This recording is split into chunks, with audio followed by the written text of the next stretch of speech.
Hello, I'm Brandon Martini, a commercial pilot and flight instructor. And I'm Carson Vasquez. I'm a private pilot. And you're listening to the Aviation Mentors Podcast, sponsored by Stratus Financial. So buckle up, because the Aviation Mentors are taking off. Welcome back to another amazing and awesome episode of the Aviation Mentors Podcast. Thank you so much for joining us today. Today's episode, we're actually going to be going over some common misconceptions we hear from non-pilots, student pilots, and even seasoned pilots, or as Carson affectionately likes to say, too confident of pilots. So I'm a pretty confident pilot. What do you think about me? You think I'm too confident, Carson? I think you're plenty confident, but I definitely think you're a little bit cocky. Just a little bit, but just enough. Well, you know what? I have one thing to say to that, Carson. What's that? All I do is win, no matter what. It's true. It's what I do. Correct. Yeah, we are winners. We both are, and that doesn't mean I have to be cocky, though. But you do you, Brandon. Whatever makes you happy, right? I'm going to keep being me.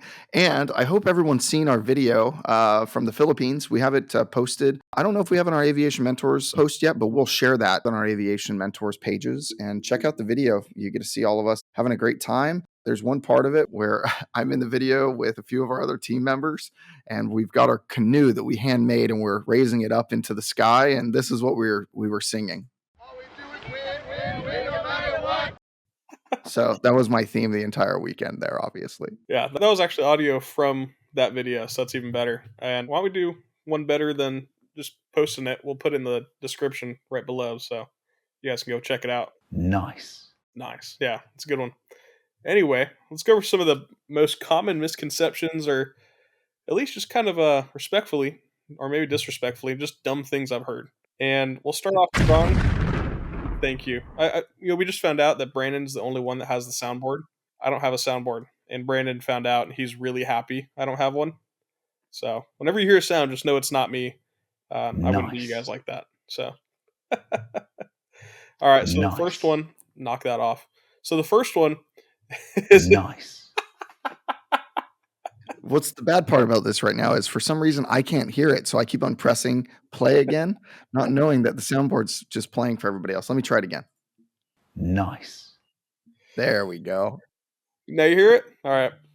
We tried to do this episode already. We got like a minute in, and Brandon's had technical difficulties for the past 25 minutes. So now we're trying to do this again. So let's keep going. The first one is, if I can fly a simulator, I can fly a plane. Brandon, what do you think about that?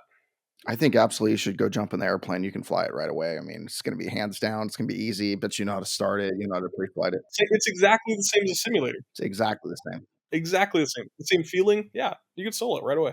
Yeah, don't do that. That was very much sarcasm. And if you're one of the crazy people that actually think that, good for you. And the answer is, can you fly better than a person who's never touched the airplane controls before? Yep, I guarantee you'll be able to fly better than somebody else, especially in the sky. But I will tell you that the skills learned on a simulator versus learned in a real aircraft are very different based on feel. A real aircraft is going to feel different than a simulator. Granted, I would say the people who've got like the 1,000 hours of simulator time, those people catch on to all the skills really, really quickly because they already understand how an airplane flies. They already understand what kind of a sight picture looks like. I would say it gives you an upper hand, but I would not say that you can go fly the airplane. I would not say that you can go land a large aircraft on an aircraft carrier. I would not say that you can go land a Boeing 737 at LAX because you've flown a bunch of simulator time. Will it make certain skills a little easier for you down the line? Yes. But it's also going to make certain skills a little harder because now you've trained yourself on a bunch of bad habits because no one taught you that they were wrong. And it's going to actually be harder for you to get through certain skill sets. And usually that has to do with landing or taking off, to be honest. Yeah, but I've seen a couple demo flights at least where it's just some kid that put 1,000+ hours on a simulator. And the controls, they're all the same. And they've done pretty well. So it's pretty cool to see it happen and to see the skills translate. So you understand when you're in an actual simulator, not just playing Microsoft Flight Sim, things are a little bit different, right? Are you serious? On to the next question, because I think we kind of beat that one, especially with all my my soundboard stuff. The next question is, I only need to check the weather if I'm going far. I love that. How do you feel about that, Carson? Do you think you should only check the weather if you're going far? And by the way, I would love to know what the people who say this, what they consider far. Like, do they consider the pattern altitude far? Obviously not, because pattern altitude's not far enough for them to check the weather. Sounds like.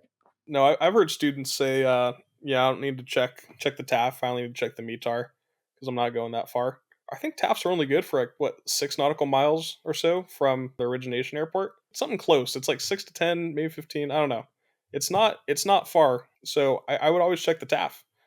I mean that's super important. Checking the METAR is not going to just be enough because weather can change. What if a thunderstorm's coming?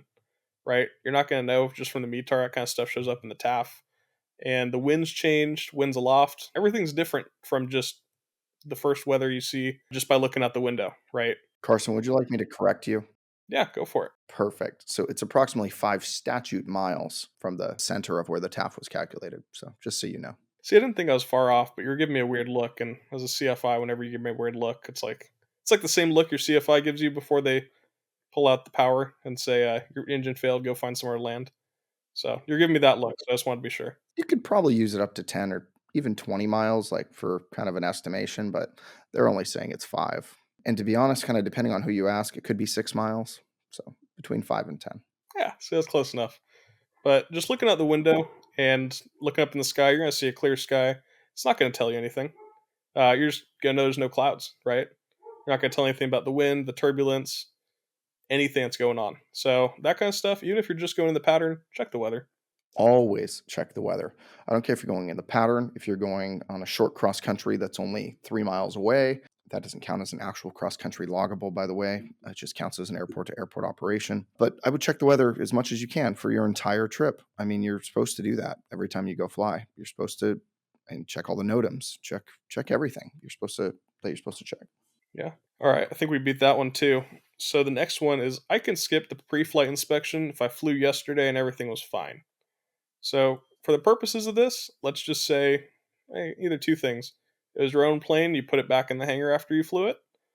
Or two, you're a student, because I've done this before. Not the skip the pre flight, but I've been the last one to fly it that evening and the first one to fly it in the morning. And I still did pre flight. So, Brandon, what do you think? I'll tell you what I do. If I ever walk away from the aircraft after I do a pre-flight, I redo the pre-flight. I might not do it as in depth, but I'm going to go walk around and make sure that nothing hit the airplane. A bird didn't just fly into it for some reason. I mean, birds do stupid things. I mean, I look out my window all the time, and the other day I had one sitting on my patio, and it was like squawking at me while I was on a Zoom call. It was ridiculous. So birds do ridiculous things. Don't put it past them for them to fly into your wing for some reason, like a little dumb bird. So that's possible. What's more possible than a bird flying into your into your airplane or something, which sounds fun but not realistic, is somebody's either taxiing near your airplane and taps it, or somebody taxis under your wing like they shouldn't do, and they end up hitting something, or somebody is just pulling another airplane around and it does something to it, and it just nicks part of the airplane. So always, whenever I walk away from the airplane, I go back and do at least a walk around on the plane. If I walk away for a long time, I don't know, maybe more than 20 minutes, I'll do a full pre-flight all over again. I mean, I can do a pre-flight pretty fast, but if you're a student, that might take you 30 minutes. So keep that in mind. Okay. Also, for the people that said, well, I did the pre-flight yesterday, I know everything was happening and it was in a hangar and I was the last one to use it and all this other stuff. Well, guess what? Birds sometimes fly in and make little nests. I guarantee a bird can make a nest overnight. I've seen them do it.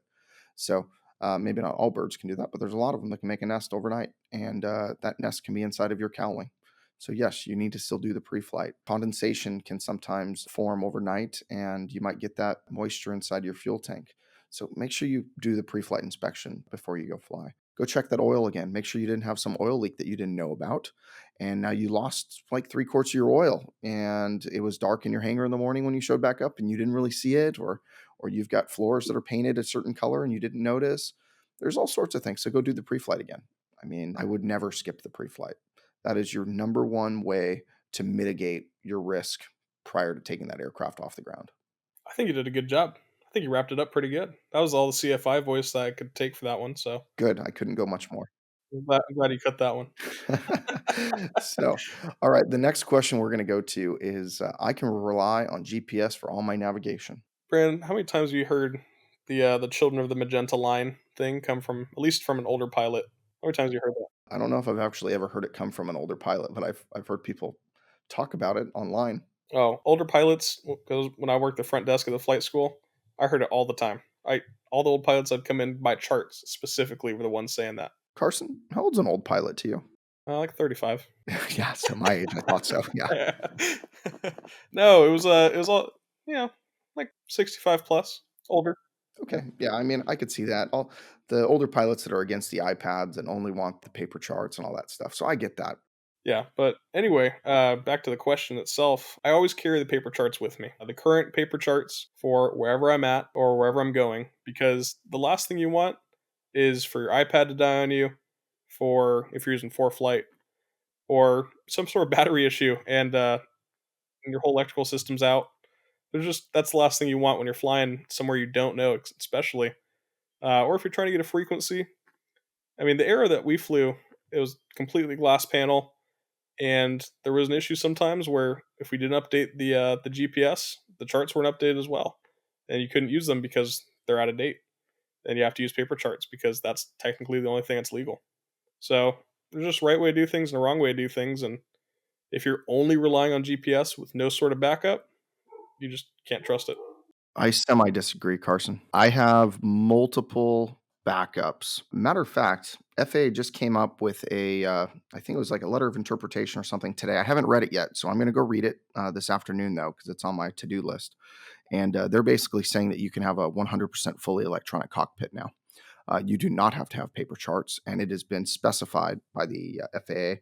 AOPA put an article out about it today, but like I said, I haven't read it yet, so I will read it later on today. I will say, Well, back in my day, back in my day, no, I will. Well, back in my day, I did not have for flight, and I actually did my cross country without a GPS with VORs and timed everything, and I did it all legit, and I didn't do it.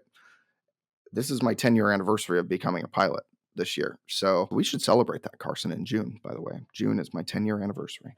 let's do it.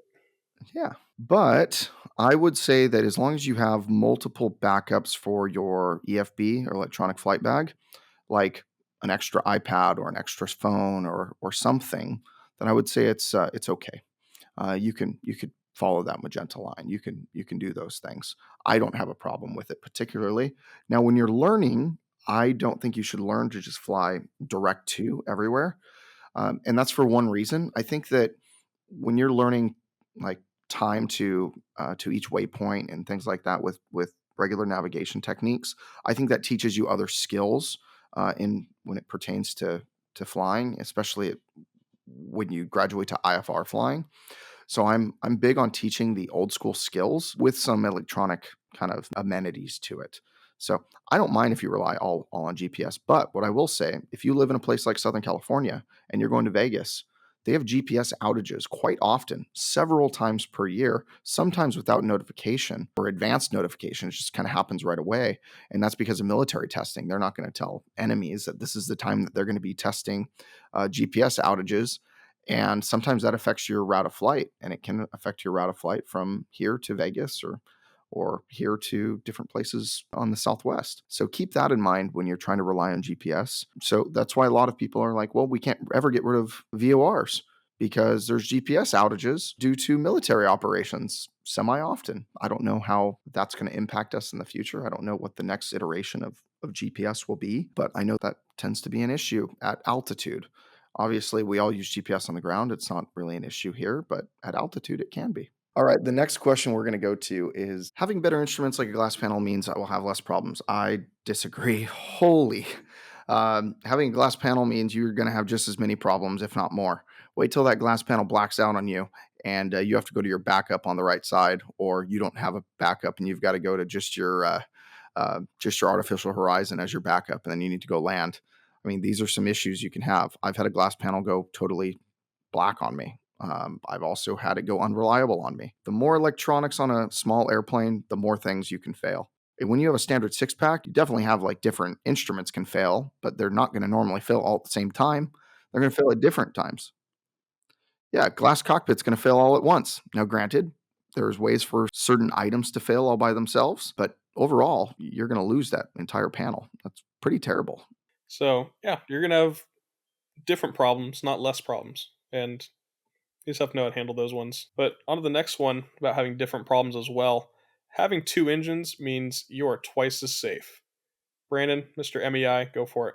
I actually semi-agree with this. I think if you have two engines and you know how to manage engine out procedures, I think you're more safe. I think that flying at night, IFR, anywhere in the US, if you lose an engine in your single engine, you're not going to be able to see where you're going down. It's going to be pretty difficult unless you're just flying near an airport and you get lucky. I think it's going to be pretty difficult to get a safe spot to land. Now, if you're flying a multi-engine, and there's a reason besides regulations that airliners have two engines.